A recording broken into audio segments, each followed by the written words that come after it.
Then the word of the Lord came to Jonah a second time. Go to the great city of Nineveh and proclaim to it the message I give you. Jonah 3:1-2. Have you ever had a friend or acquaintance who made a wrong choice for every right choice you made? Yet in the end, your friend seemed to face none of the consequences you faced? It's hard to take, watching someone come out smelling like roses when you know the stinky stuff they've been rooted in. If you can relate, then you can empathize with Jonah when God told him to go to Nineveh.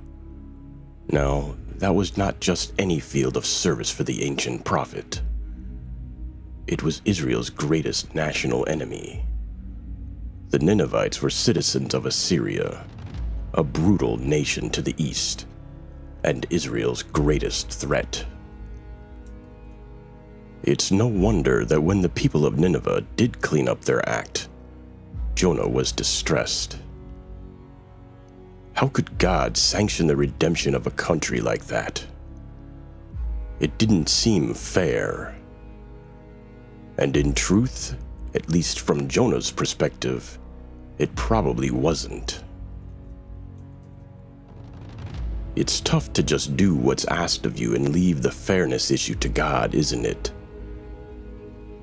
It's hard to see people receive good things when they've caused you or someone you love pain. For instance, when your ex-son-in-law remarries, or when the disloyal secretary down the hall gets a promotion you deserved. It's even harder to facilitate their good fortune like Jonah did. Jesus said to love our enemies, but when it comes right down to it, we'd rather not.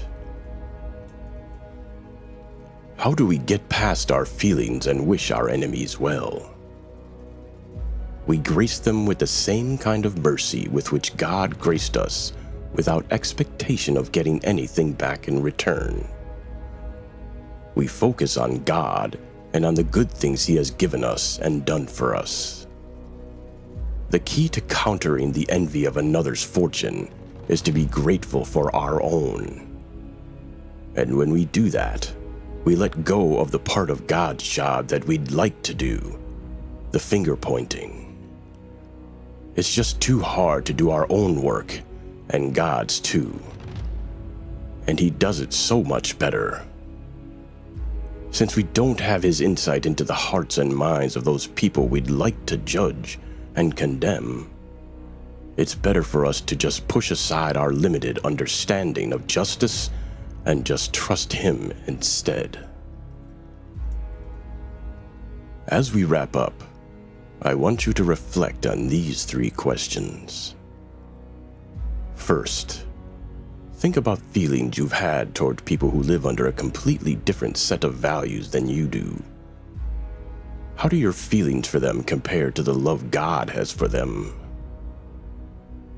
Second, when it comes to people you dislike, why is it difficult to wish them well?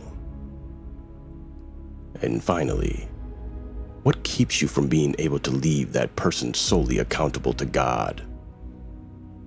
Fear? Anger? Jealousy?